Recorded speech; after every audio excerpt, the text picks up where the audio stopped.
കരുണയുടെ അവസാന മണിക്കൂർ 7 അന്ത്യനാളുകളുടെ അടയാളങ്ങൾ. ഇതാ ഞാൻ നിങ്ങൾക്കെല്ലാം മുന്നറിയിപ്പ് തരുന്നു. ലോകാവസാനത്തിൽ വലിയ തിന്മകളും പീഡനങ്ങളും വരാനിരിക്കുന്നു. എൻ്റെ രണ്ടാം വരവിന് മുൻപായി സംഭവിക്കാനിരിക്കുന്ന അടയാളങ്ങളെക്കുറിച്ച് ഞാൻ നിങ്ങളോട് പറയട്ടെ. ദൈവം നിങ്ങളെ തനിയെ വിടില്ല എന്നറിഞ്ഞിരിക്കുക. അവിടുന്ന് എന്നെയും തനിയെ വിടുന്നില്ല. ഞങ്ങളുടെ പിതാവിൻ്റെയും പുത്രൻ്റെയും കരുണയിൽ ഞങ്ങൾ പലപ്പോഴും മനുഷ്യർക്ക് അടയാളങ്ങൾ അയക്കുന്നു. അത് ആസന്നമായ മഹാപീഡനങ്ങളെക്കുറിച്ച് അവർക്ക് മുന്നറിയിപ്പ് നൽകുവാൻ വേണ്ടിയാണ്.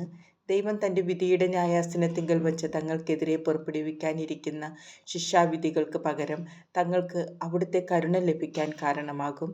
പ്രാർത്ഥിക്കാനും സൽപ്രവൃത്തികൾ ചെയ്യാനും ഈ അടയാളങ്ങൾ അനേകരെ സഹായിക്കും. അങ്ങനെ എല്ലാവരും രക്ഷ പ്രാപിക്കുകയോ ചുരുങ്ങിയ പക്ഷം പരിഹാരപ്രവൃത്തികളിലൂടെ തങ്ങളുടെ ജീവിതം നവീകരിച്ചുകൊണ്ട് ആസന്നമായ ദുരിതങ്ങളെ നേരിടാനായി വേണ്ട വിധം ഒരുങ്ങാൻ അവർക്ക് സാധിക്കുകയും ചെയ്യും. ഏറ്റവും വലുതും ഭയാനകവുമായ ദുരിതം എതിർ ക്രിസ്തുവിൽ നിന്നായിരിക്കും. അതുപോലെ തന്നെ ആകാശത്തിൽ നിന്നിറങ്ങുന്ന അഗ്നി കൊണ്ടുണ്ടാകുന്ന ദുരിതങ്ങളും. അതിനുശേഷം ലോകത്തിൻ്റെ മേലുള്ള വിധി നിർവഹിക്കപ്പെടും. ഈ മഹാപീഡനങ്ങളോടെ നാം കാണുന്ന ലോകം അവസാനിക്കും. ദൈവത്തിൻ്റെ കൃപയാൽ നിങ്ങൾക്ക് ആകാശത്തിൽ അടയാളങ്ങൾ നൽകപ്പെടും.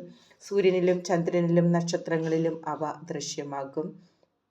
8 സൂര്യനിലെ അടയാളം. ഞാനാണ് സൂര്യൻ, നീതിയുടെ സൂര്യൻ. സൂര്യൻ അതിൻ്റെ പ്രകാശം നൽകുകയില്ല എന്ന് തിരുവചനം പറയുന്നു. മേഘങ്ങൾ അതിനെ മറയ്ക്കാത്തിടത്തോളം കാലം സൂര്യന് തന്നെ മറയ്ക്കാനോ പ്രകാശം നൽകാതിരിക്കാനോ സാധ്യമല്ല എന്നത് സത്യം തന്നെ. അതുപോലെ തന്നെ എതിർ ക്രിസ്തുവിൻ്റെ ഈ കാലഘട്ടത്തിൽ അവൻ ലോകത്തിന് പ്രദാനം ചെയ്യുന്ന ഭൗതിക വസ്തുക്കളും സമ്പത്തും കൊണ്ട് നീതി സൂര്യൻ മറയ്ക്കപ്പെടും. കാരണം ആ നാളുകളിൽ മനുഷ്യർക്ക് എന്നിലുള്ള വിശ്വാസത്തിൻ്റെ വെളിച്ചവും നല്ല ജീവിതത്തിൻ്റെ തിളക്കവും ക്രിസ്ത്യാനികളിലോ എൻ്റെ ജനത്തിൻ്റെ ഇടയിലോ പ്രകാശിക്കുകയില്ല. മനുഷ്യർ ഭയത്തിൻ്റെ പിടിയിലായിരിക്കും.